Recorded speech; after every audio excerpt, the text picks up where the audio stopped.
ఈరోజు మనకి constitution day. Constitution అంటే రాజ్యాంగం అమల్లోకి రూపొందించే అంతా తయారు చేశారు. 2 సంవత్సరాల 11 నెలల 18 రోజులు కష్టపడి మన నాయకులు కష్టపడి మనకి రాజ్యాంగాన్ని తీసుకొచ్చి పెట్టారు.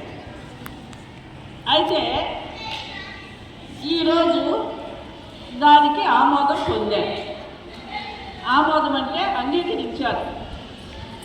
ఈ అంగీకరించిన తర్వాత దాంట్లో మనం ఇప్పుడు చెయ్యి చాచి ఏం చెప్పాము, ప్రియాంబుల్ చెప్పాము. దాంట్లో తెలుగులో ఏముందంటే సర్వసత్తాక సామ్యవాద లౌకిక ప్రజాస్వామ్య రాజ్యాంగముగా రూపొందించుకున్నాం మనం. సర్వసత్తాక అంటే భారతదేశము ఏ రాజు చేతనో ఏ రాణి చేతనో పరిపాలించబడకుండా మన దేశాన్ని మనమే పరిపాలించుకోవాలనేటువంటి నిర్ణయం అనేది మన భారత రాజ్యాంగంలో రాయబడి ఉంది. రెండోది సామ్యవాదం. అంటే ఇక్కడ 3 ఉంటాయి. ఏంటంటే ప్రైవేట్ రంగం ఉంటుంది, ప్రైవేట్ ఆర్థిక వ్యవస్థ, పబ్లిక్ ఆర్థిక వ్యవస్థ. మూడోది వచ్చి ఉమ్మడిగా 2 కలిపి ఉమ్మడి రాజ్యాంగంగా ఉంటుంది. అయితే ఇక్కడ ఏంటంటే మనం ఏంటంటే ఏ ధనిక పేద తారతమ్యం లేకుండా అందరికీ అవకాశం కల్పించే దానికోసం సమానత్వం అనేది సామ్యవాదం అనేది సూచిస్తుంది. మూడోది ఏంటంటే లౌకిక అంటే మన భారతదేశం అనేది ఏ మతానికి ప్రాధాన్యత ఇవ్వదు. ఏ మతానికి ప్రాధాన్యత ఇవ్వకుండా అన్ని మతాలు ప్రభుత్వం దృష్టిలో సమానము. ఏ మతం ఒక క్రిస్టియన్ మతం అని కాదు, ఒక హిందూ మతం అని కాదు, అన్ని మతాలు సమానం. నాలుగోది ప్రజాస్వామ్యం అంటే మనకి మన దేశాన్ని మనమే పరిపాలించుకుంటున్నాం. ఎట్లాగంటే మనమే ఓటు వేసి మనము ఎన్నుకున్నటువంటి ప్రజాప్రతినిధుల ద్వారా మనము పరిపాలించబడుతున్నాం. దాన్ని ప్రజాస్వామ్యం అంటున్నాం. అంతేకాదు మనకి స్వేచ్ఛ, సమానత్వం, సౌభ్రాతత్వం ఇవన్నీ కూడా మన భారత రాజ్యాంగంలో పొందుపరచబడి ఉన్నాయి. స్వేచ్ఛ అంటే మీరు మాట్లాడుకునేదానికి స్వేచ్ఛ, మీరు ఎదుర్కొనేదానికి స్వేచ్ఛ, మీరు చదవకుండా ఉండేదానికి స్వేచ్ఛ, మీ ఇష్టారాజ్యంగా ఉండేదానికి స్వేచ్ఛ. మన ఇష్టం, దాన్ని ఎవరు ఆటంకపరిచేదానికి వీలు లేదు. అవునా? కరెక్టేనా? దేంట్లో స్వేచ్ఛ? ఎక్కడ? గురుకుల పాఠశాలలో స్వేచ్ఛ, ఇంటి దగ్గర స్వేచ్ఛ. ఎక్కడ స్వేచ్ఛ? అది మీ ఇష్టంగా ఎక్కడండి. రాత్రి నేను ఒక అమ్మాయిని సీసీ కెమెరాలో చూశాను. చూసిన తర్వాత మిమ్మల్ని పిలిపించాను. ఆ అమ్మాయి ఇష్టం వచ్చినట్టు రాత్రి పైకి దిగేసుకుంటావు. నా సాయి ఎవరు చూడలేదు అనుకుంటుంది, నేను చూస్తూ ఉంటాను. అది. రెండోది సౌభ్రాతృత్వం అంటే సోదర భావం.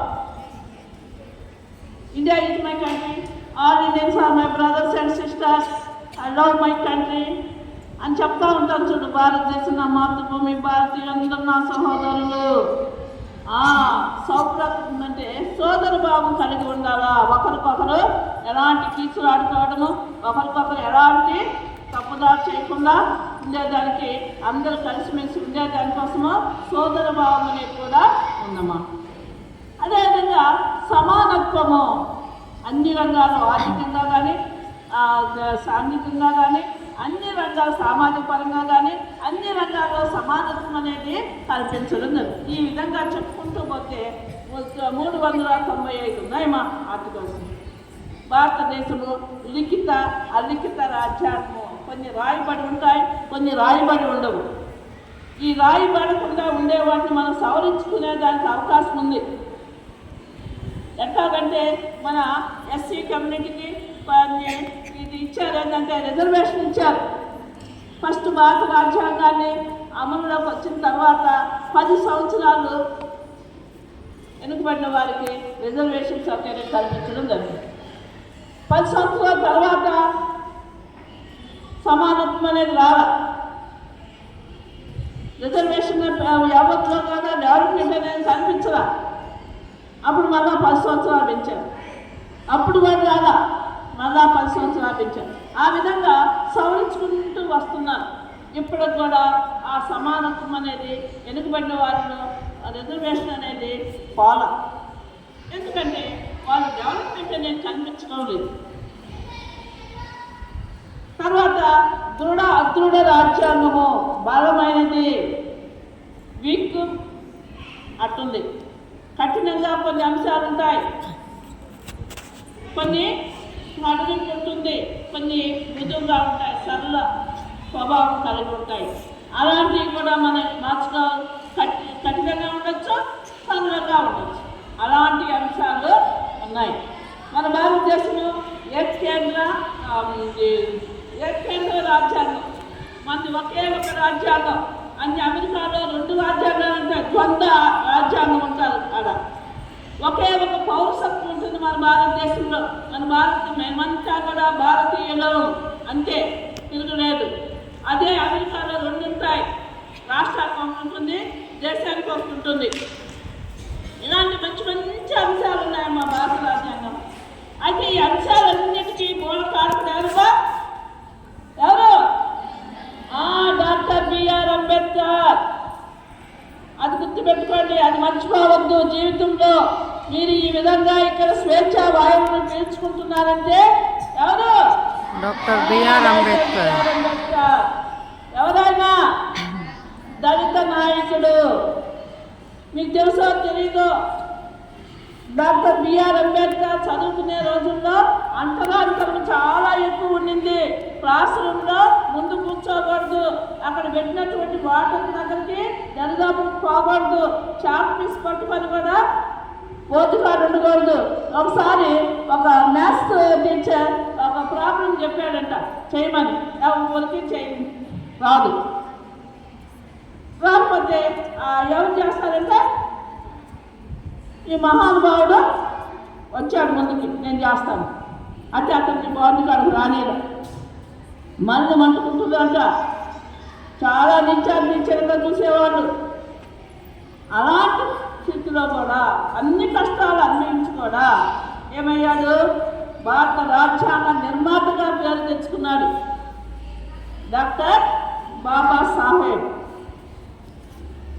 మంచి బిరుదులు పొందాడు, చాలా చదువులు చదివాడు. ఈరోజు మనం ఈ విధంగా మనము చెప్పుకుంటున్నామంటే అసలు మర్చిపోకూడదు ఎప్పుడు కూడా మీ జీవితాల్లో. చదువుకున్న వాళ్ళకి చాలా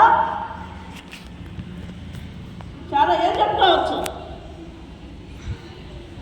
ఏం చెప్పాలమ్మా అతనికి? చెప్పండి, ఏం చెప్పాలా? ఆయన వల్ల మనం ఉన్నామమ్మా. అప్పుడు ఏం చేయాలి? చాలా కృతజ్ఞత కలిగి ఉండాలా, మనం మర్చిపోం. అందుకో దండాలు బాబా అంబేద్కర్. అందరూ దండాలు పెట్టుకోవాలమ్మా. దేవుడు పైన ఉంటాడు, దళితుడికి ఆయనే దేవుడు అనుకోవాలి. ఎవరిని మర్చిపోకూడదు. తల్లిదండ్రులు కూడా దేవుడితో సమానమే. మనకి ఎవరు దేవుడు చేస్తారు, వాళ్ళందరూ దేవుడే అనుకోవాలి. అప్పుడే మన భవిష్యత్తులో ఉన్నత శిఖరాలను అధిరోహించగలం. కాబట్టి విద్యార్థులారా, మీరంతా కూడా అంబేద్కర్ లాంటి జ్ఞానం లేకపోయినా యాపా కూడా తినే కొద్ది చేదు కూడా తీయటం వచ్చేస్తుంది. మీరు చదివేటప్పుడు కష్టంగా ఉన్నా చదువుతుంటే అదే మీకు వస్తుంది, జ్ఞానం వస్తుంది. ఆ జ్ఞానము మీకు భవిష్యత్తుకు ఉపయోగపడుతుంది. మంచి ఉద్యోగాలు సంపాదించుకునేదానికి అవకాశం ఉంటుంది. మొన్న మేము 9th క్లాస్ వరకు కూర్చొని పెట్టాను అక్కడ మోటివేషన్ క్లాసులో. అతను ఎవరు? మన గురుకుల పాఠశాల విద్యార్థి. ఏం చెప్తున్నాడు? తినేదానికి తిండి లేదు, వాళ్ళ అమ్మ పనికి పోతే 20 రూపాయలు వచ్చేది. ఆ 20 రూపాయలు దేనికి ఉపయోగపడవు. అలాంటి స్థితిలో తన కష్టాన్ని గుర్తించి, తన తల్లిదండ్రుల కష్టాన్ని గుర్తించి తన పేదరికాన్ని గుర్తించి అతను చక్కగా చదువుకొని మంచి సైంటిస్ట్ అయ్యాడు. అట్టుండాలా. ఏదో చదువుతున్నాం, చిన్న సమస్య, ఇంట్లో చిన్న ఫంక్షన్ ఉంది, ఆ ఫంక్షన్కి పంపించకపోతే టీసీలు ఇవ్వండి. ఎక్కడ నేర్చారో మీరు రాజకీయ శాస్త్రం? ఎక్కడ నేర్చారు? ఇంటికి పంపించకపోతే టీసీలు ఇచ్చామా? ఏం చదువుకోవడానికి వచ్చారు, టీసీలు తీసుకోమా? అలాంటప్పుడు రాకూడదు. ఇక్కడ అన్ని కట్టుబాట్లు ఉంటాయి, అన్ని విధి విధానాలకి ఆ కట్టుబడి ఉండాలి మీరందరూ. ఇక్కడ మన ఇష్టం కాదు, ఇది నా పాఠశాల కాదు, ఇది మీ పాఠశాల.